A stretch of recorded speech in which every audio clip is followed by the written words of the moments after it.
We're here to remember the people who were killed by Hamas, 1,200 people slaughtered in a terrible way, and we're also here to remember those who were kidnapped. And you can see on the table in front of us clothes that might have been worn by some of the youngest. I think the youngest person was 9 months old, kidnapped by Hamas. So this is just to remind us of the ages. There were men, women, children and babies kidnapped.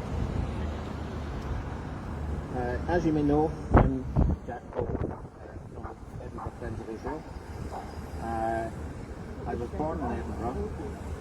My parents were religious Jews. My great-grandparents came to Scotland from, in my father's case, Lithuania, and in my mother's case, Ukraine. And they tried to bring me up in a Jewish way, but they kind of failed a little bit, but they did their best. However, since the 7th of October, things have changed for me because I have just felt, like most of us here, I have felt deeply depressed about the whole thing. I've had a feeling in the pit of my stomach, which is very negative. So that's why I'm here, and I think that's why you're here as well, because you feel the same way. So I feel connected with my past, as I said, my great-grandparents, in a way that I never have done before.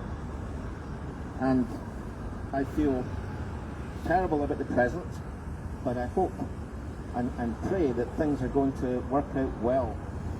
And I wish the Israeli government, I wish them to have the courage to be brave and to use wisdom in the decisions. We're far away from the decisions that are being made out there, so all we can do is just wish them the best of luck. It's a very difficult situation for them, and sometimes the decisions don't seem right, but we've just got to hope that they make the right decisions and that they are wise. So that's the past and the present. As for the future, I have a feeling of foreboding for the future in terms of Jews living in the United Kingdom. As I said in the last vigil, that there is a story amongst Jews that Jewish people should always keep a suitcase packed near the door, because you never know when you have to leave, when you may have to leave. And that's a thought that, having spoken to some Jewish people, including my relatives, that's a thought that they are starting to have. And that's incredible in Britain in 2023. Shocking. So what I'd like to focus on tonight is the Supernova festival, which was going on at the time of the attack.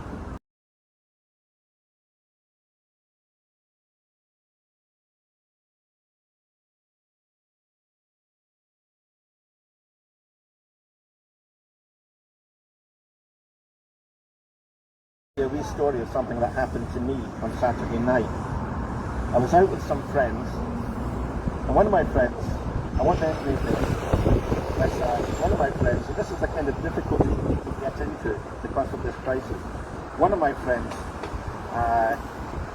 said, when I mentioned how terrible the Supernova concert was, how shocking it was that so many young people were killed, and there were so many kidnapped victims.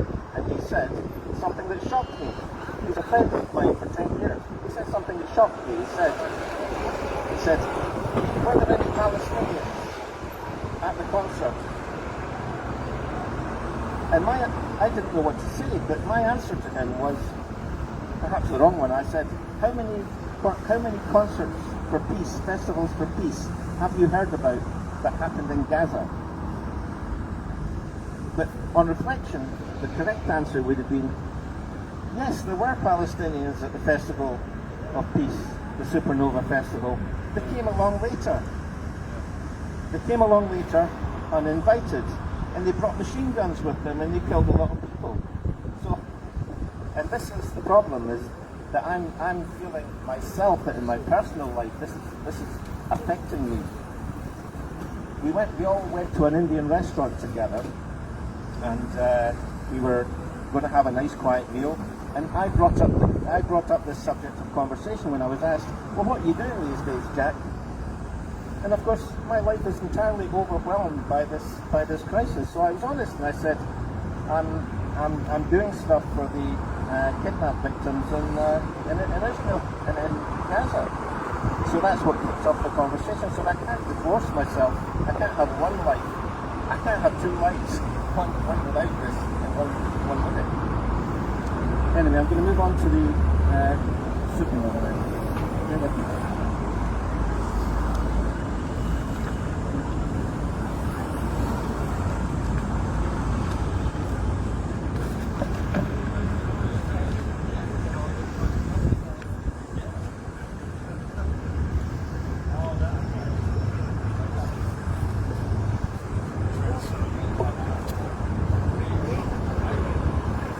So here are the names of the people who were affected, who were kidnapped from the supernova.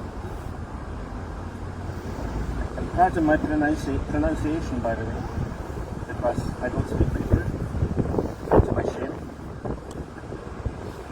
Idan Shtivi, 28, an environmental sciences student, was attending the festival to take pictures at music and yoga workshops being held by friends.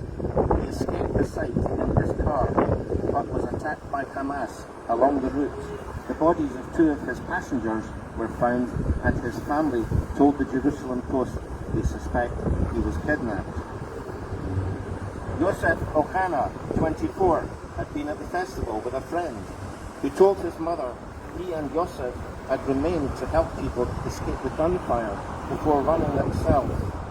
Yosef was last seen hiding under a car, and Israeli authorities have visited his mother to say he was kidnapped. Noah Argamani, a Chinese-born Israeli citizen, was also kidnapped from the festival. Video footage verified by her father, Yaakov Argamani, to Israel's Channel 12 shows the 25-year-old being taken away on the back of a motorbike screaming, "Don't kill me." I think we saw that in the media. That was quite widely distributed. Eden Yerushalmi, 24, called her family during Hamas's attack on the festival. Her sister May told CBS News. The families say they were subsequently informed by the IDF that Eden had been abducted. Benon Yablonka, 42, is a father of two from Tel Aviv, according to reports, which say he attended the festival with friends and was due to celebrate his birthday a few days after the attacks. Guy Dalal, 22, attended the festival with his brother. Guy appears in a hostage video that his family say confirms that he is in Gaza. Uriel Baruch, 35, was injured during Hamas's attack on the festival, his wife said on Facebook. Reports in Israeli media say his mother, Naomi, has heard from the IDF that he is a hostage. Maxim Karkin is aged 35 and a Russian speaker, his mother told Russian media. She added that he had called her at 7 o'clock on the morning of the attack. Moran Stella Yani, 40, a jewellery designer, was selling her work at the festival. She was later seen in a video by derogatory Arabic text about Jews. Her brother told the Associated Press. Elkanah Robot, 34, had gone to the party with friends, and before losing contact, he spoke to his wife and mother, telling them he was helping to evacuate the wounded, the Times of Israel reported. Hours later, his family found a video of him posted online by Hamas, which has been seen by BBC Verify. BBC Verify, not two words that you might have expected in the same sentence. Bear with me.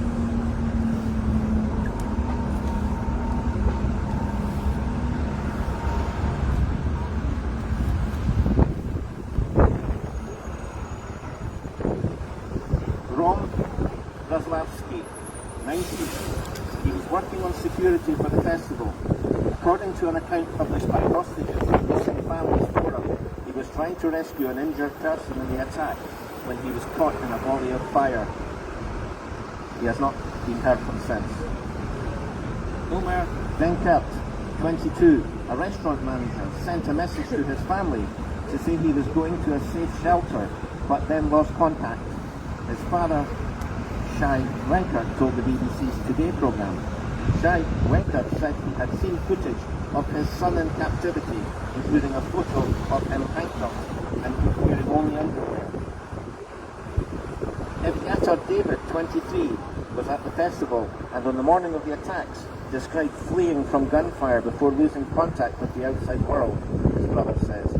Later, his family say Eviatar's sister posted on Instagram appealing for information about his whereabouts. She then received a text from an unknown number which contained video footage of Eviatar handcuffed on the floor of a dark room. According to Israel's foreign ministry, he is being held captive in Hamas in Gaza. Eltan Moore, 23, who lives in Jerusalem, was working as a security guard at the festival, Times of Israel said. He reportedly texted his uncle after Hamas arrived and was last seen with a friend bringing others to safety. Alan Ochel, 22, a Serbian citizen, my mistake, took refuge in a shelter after the festival came under attack, his family say. They have seen footage of him being dragged away after a grenade attack. Almog Meir Khan, 21, tried to flee the festival. He had a friend, made it to the friend's car, but only managed to drive a short distance before being forced to stop. Almog's family say they have seen a hostage video in which he appears. Inbar Hellman, a student aged 21, was seen by two young Israeli men being taken away from the festival on a motorcycle. Hamas have released a video in which Inbar is seen very briefly. Hersh Goldberg Colin, 23, from California, was seen by witnesses being loaded into a truck, his family told the Los Angeles Times. He was badly injured and unconscious, the witnesses said, and his last known phone location showed him on the border with Gaza. Maya Regev, 21, and her brother Ite, 18, from Herzliya, are also believed to have been taken. On the morning of the attack, Maya's mother got a call from his daughter, who screamed, "Dad, they're shooting at me, I'm dead." The family said they later spotted Ite in handcuffs on the back of a vehicle being used by Hamas. Almost 2 days later, the Israeli army informed the family that both Maya and Ite had been abducted. Segev Kalfon, 26, was running away from the festival across the highway when he was captured by Hamas, according to the hostages on the Missing Families Forum. Roni Krivoy, a 24-year-old dual Israeli-Russian national, was working at the festival as a sound engineer. His family haven't heard from him since the morning of the attacks, but when they did eventually get through to his phone, someone answered in Arabic. The Israeli military later contacted the family to say they believed he had been abducted. Orion Fernandez Radu, 30, from Mexico, attended the festival with his girlfriend, Shani Luke. He has not been seen since. The Sun newspaper says it has been threatening messages. It has seen threatening messages.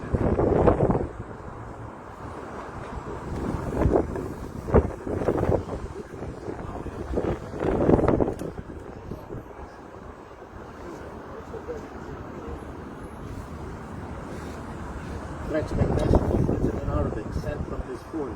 Shani, a tourist from Germany, was initially thought to be among those seized, but on 30th of October, her mother, Ricardo, told German media that the family had been informed by Israeli military of her death following DNA identification. Still, Ghana, 40, Australian, had a booth at the festival selling her jewellery designs. Her brother told Rolling Stone magazine. Her family says they have seen her in a Hamas video. Romy Leshem Bonan, 23, was on the phone to her mother as she tried to escape from the Supernova Festival. Merav Leshem Bonan recounted the conversations in which her daughter begged for help after being shot. ABC News has reported that Romy's phone is now in Gaza. Bar Cooperstein, 21, last spoke to his family early in the morning of 7th of October as the attack unfolded. Later the same day, his family say they identified him in a video of Israeli prisoners posted by Hamas. Since then, they say they have no further information. Elia Cohen, 26, was hiding with his girlfriend Ziv from the attack when Ziv felt him being pulled up and driven away by the gunman. Elia's mother has told the Video Initiative, "Bring them home now." That's what she told them. Period.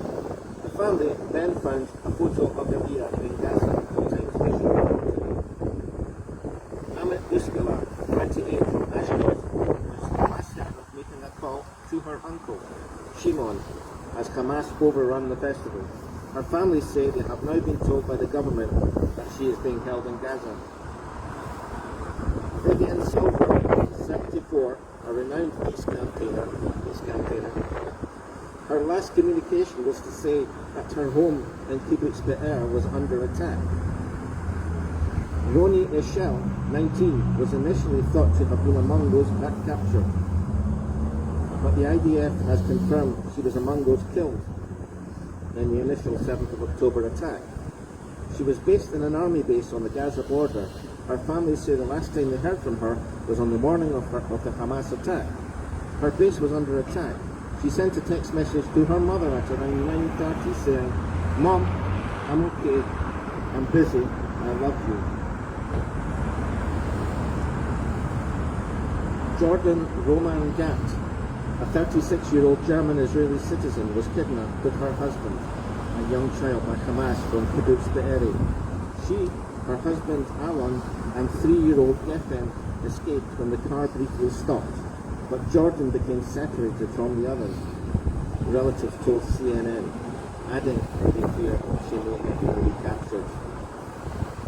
Camille Gat, 39, is Jordan's sister-in-law, and also was seen by her father being taken by gunmen from Kibbutz Be'eri, Haaretz newspaper reported. She has not been heard from since. Ohad and Ethan Bachalomi were abducted from their kibbutz, according to Ohad's mother, Esther. She said her daughter-in-law and 2 of her granddaughters managed to escape when 5 gunmen burst into their home.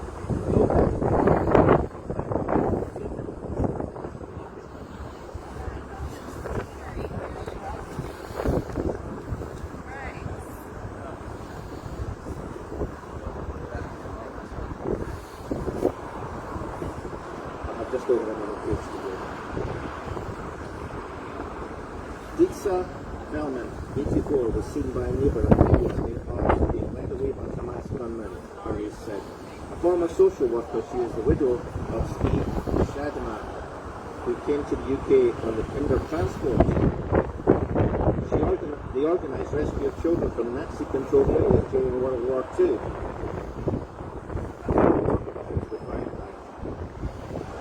John Orr, his son Noam and daughter Alma were seen by a neighbour being dragged out of their home in Kibbutz Be'eri, according to their nephew, Emmanuel Besorai. There has been no contact since, he said. Noam is aged 15 and Alma 30. The body of Yonah, 50, Dror's wife and the children's mother, was identified among 120 people murdered at the kibbutz. Yonah's brother told the Guardian newspaper. Dr. Shoshan Haran, her daughter Adi Shoham, Adi's partner Tai Shoham, and their children Nabeh and Yachel were kidnapped from their home in Kibbutz Be'eri, according to the non-profit she founded, Fair Planet. Fair Planet said they lost contact with Dr. Haran after the attack by Hamas, but a phone number belonging to Dr. Haran's husband, Avshalom, was tracked to Gaza, and they believe the whole family was taken. Avshalom Haran, an economist and dual German-Israeli citizen,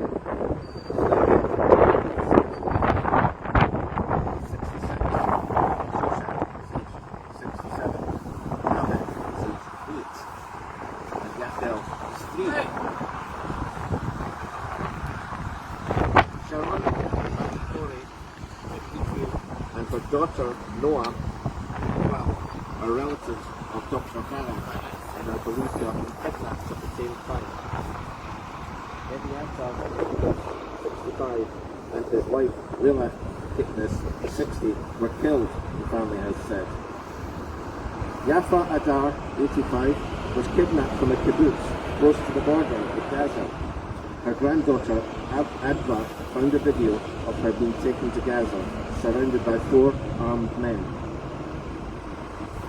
Ada Sagi, 74, is also believed to have been abducted from her home in kibbutz near Oz. Her son, Noam, said Israeli soldiers found bloodstains but no sign of his mother, and she was not among those killed or injured in the small community. Sagui Dekel Chen, an American-Israeli citizen, has been missing since Hamas's attack on the near Oz kibbutz. His father Jonathan told the BBC. Jonathan said his son was not found among the dead, and the only reasonable explanation is that he was taken to Gaza. Joshua Loitu Molel Clemens Felix Matenga from Tanzania have been kidnapped, Israel's foreign ministry has said. The 2 men were in Israel on an agricultural internship program, Mr. Molel's father told the BBC. His son was studying in kibbutz Nahal Oz. Anuka Ogkai, a Thai national who had worked on an avocado farm for almost 2 years, was seen in a video published by Hamas. His wife, Vanida Marsa, identified him to BBC Thai. And there was a vigil on Sunday at the Scottish Parliament, and it was interesting to see the number of flags which were a kind of washing line hung along the Scottish Parliament building. And it was interesting to see just how many nationalities are involved in this. It's not just Israel. There are so many countries that are involved. Unthom, Angkong, and Natawari Yo Lunkan, who are husband and wife, were working at a mushroom packing factory near Gaza when Hamas gunmen burst in and began firing, according to Thai TV reports. Yo, age 35, screamed while everyone else was hiding and was taken along with her husband, 45. Just a few more now.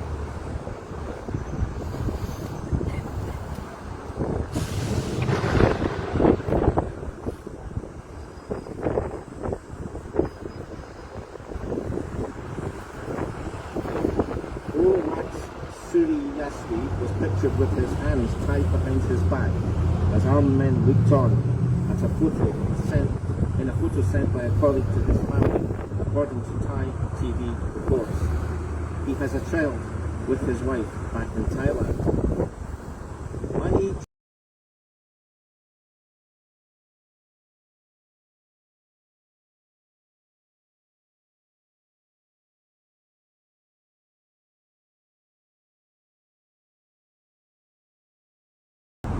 So just a few words from me about the current crisis.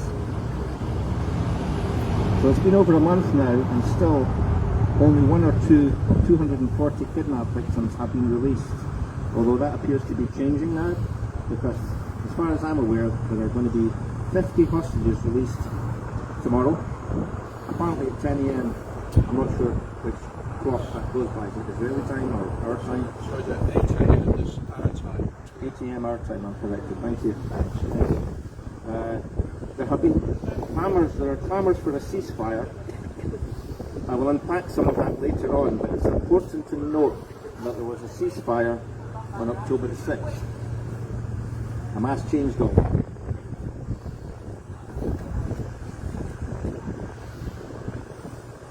The world seems at best totally confused about where to point their moral compass. There's a clamour for a ceasefire, but where are the clamours for freeing the hostages? More about the ceasefire later. Melanie Phillips, political commentator and friend of Israel, states, quote, "It's frightening that so many people in the West confuse Palestinian genocide with resistance and Jewish resistance with genocide," unquote. The smoke and mirrors of hatred are everywhere.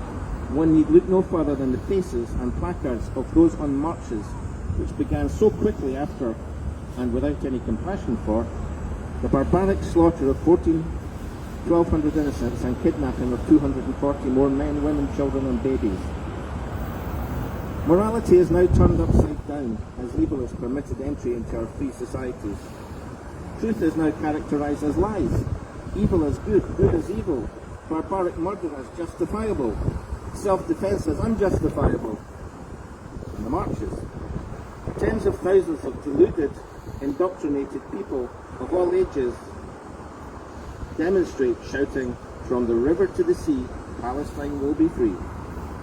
From TV interviews, some who were questioned about the meaning of this phrase thought it was to do with a ceasefire. Many won't understand the true meaning, but a lot more will. They are marching for the destruction of Israel. Supporting the Palestinian cause is a chimera. This well-organized, well-funded rabble really don't care about Gazan Arabs. Neither does Hamas. Don't take my word for it. Count the bomb shelters they have built for their people. I'll save you the trouble. Zero. As for the marchers, how much do they really care? I wonder about Arab deaths. Let's put it to the test. Where were they when Assad brutally turned in his population, killing 500,000 people, including Palestinians? Were they out with their flags? Or when ISIS marauded their way across the Middle East, beheading, raping, killing, enslaving, brutalizing? It's a rhetorical question. We all know the answer. They were nowhere to be seen or heard. The woke, educationally challenged, social justice fraternity were silent.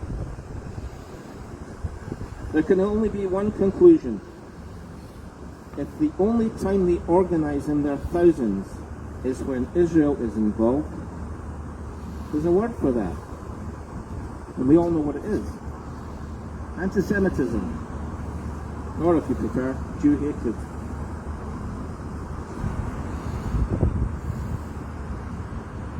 The Hamas video footage and a ceasefire.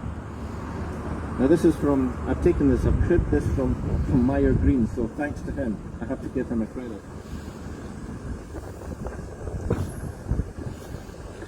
The Israeli ambassador to the UK, presumably City, showed a 1-minute extract of a 43-minute Hamas video to a number of Westminster MPs who expressed a wish to view the video. I'm not sure if that was out of scepticism, but they wanted to see the video. The ambassador reported that some MPs were in tears. Jackson Carlaw, Conservative MSP, also wished to see it, and here is what he had to say. Quote, "The 1-minute excerpt was horrific, showing bodies with bullet wounds and copious blood, incinerated bodies of babies and adults, and recounted one horror story that I won't repeat what it said." Unquote. In the US, about 150 members of the House of Representatives watched the Hamas atrocities filmed by the terrorists. They left the screening crying and comforting each other, some asking, "How can anyone call for a ceasefire after this?" Speaker of the House of Representatives, Mike Johnson, attended the screening for only a few minutes, describing the footage as agonizing, and urged the Senate to pass legislation to increase aid to Israel. His reason? Because this movie makes everyone cry. Then, quote, "I agree with our friend Prime Minister Netanyahu, who said that this is a war between good and evil, between light and darkness, between civilization and barbarism," unquote. Even Bernie Sanders, not always Israel's best friend, stated that, quote, "He does not see how it is possible to reach a permanent ceasefire with an organization like Hamas, whose goal is simply to destroy the state of Israel." Then he goes on to say, "I think the Arab countries in the region understand that Hamas must disappear." The Belgian Parliament refuses to screen the Hamas footage, dismissing it as Israeli propaganda. On that somber note, I'd like to take the opportunity to introduce our guest speaker, Sammy Skee, convener of Glasgow Friends of Israel, who has travelled through tonight just for this event. Sammy and his lovely wife, who sadly can't make it here tonight, have run Glasgow Friends of Israel for 8 years now. All credit to them. Sammy.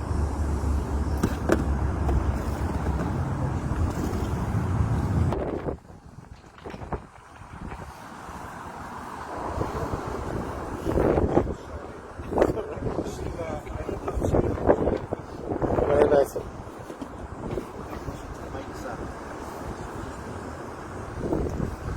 It's over 6 weeks since October the 7th, a day which was not only a Sabbath, but also the last day of the festival of Sukkot, which is called Simchat Torah. This day is traditionally a happy day meant for singing and dancing, expressions of joy when Jews around the world celebrate the observance of the Torah. But that was not to be this year. Instead, since then, we have tragically witnessed what has now become, as many people have said, the greatest catastrophe that has happened to the Jewish people since the end of the Holocaust. Earlier on that Saturday, as we all know now, southern Israel was attacked by Hamas terrorists. I say terrorists, but this word does not do them justice to the cruelty and depravity. Even calling them savages or barbarians does not come close, because this was not an attack. It was an unopposed slaughter of whole families in their homes, a massacre of young children and babies. Some had their heads cut off, an execution of hundreds of young people at an open-air music festival, the shooting of the innocent at point-blank range, as well as kidnapping of about 230 women, children, and the elderly, including Holocaust survivors.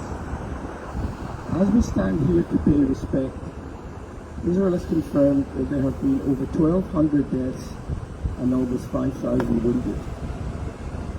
I believe that innocent civilians should never be impacted or exposed in such conflicts. And so to avoid civilian casualties, Israeli Defense Forces often issue numerous warnings to civilians to move to safety, and they have done that in North Gaza, where most of the fighting has been. And Hamas could have helped these people by moving them south and away from the fighting. But instead, Hamas has prevented their fellow citizens to reach safety. And why did they do that? Because Hamas want civilians in Gaza to be killed. Hamas cares little or not at all for the Gazans.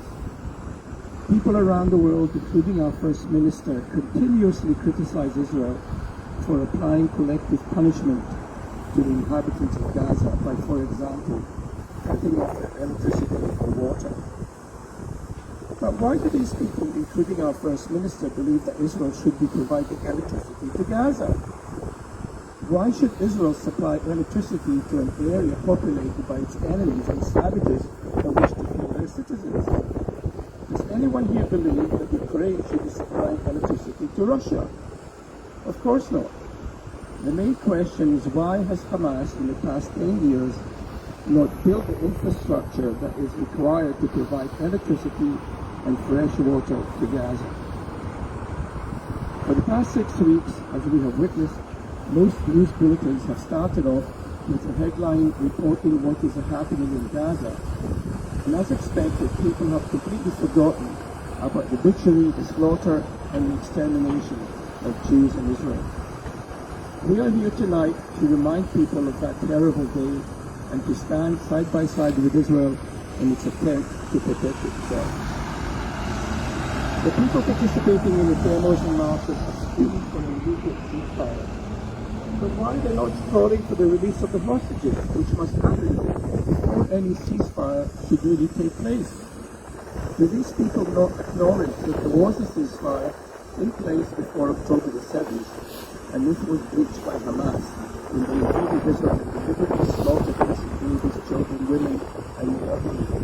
Is our First Minister, who so loud before this not angry because there is not really a ceasefire, that these things will be able to ensure sure that Hamas will accept and honor the ceasefire? What does he believe will stop Hamas from reorganizing, rearming, regrouping, and then breaching any ceasefire once again? But today we should be a little more optimistic, as we are expecting the first group of hostages to be released tomorrow. The first group should be followed by an additional 3 groups. The hope is that more hostages will come home soon afterward. Unfortunately, Hamas cannot be trusted. But today we must remember that regardless of what happens in the future, it is not possible to bring back the citizens of Israel so savagely executed by Hamas on that terrible day.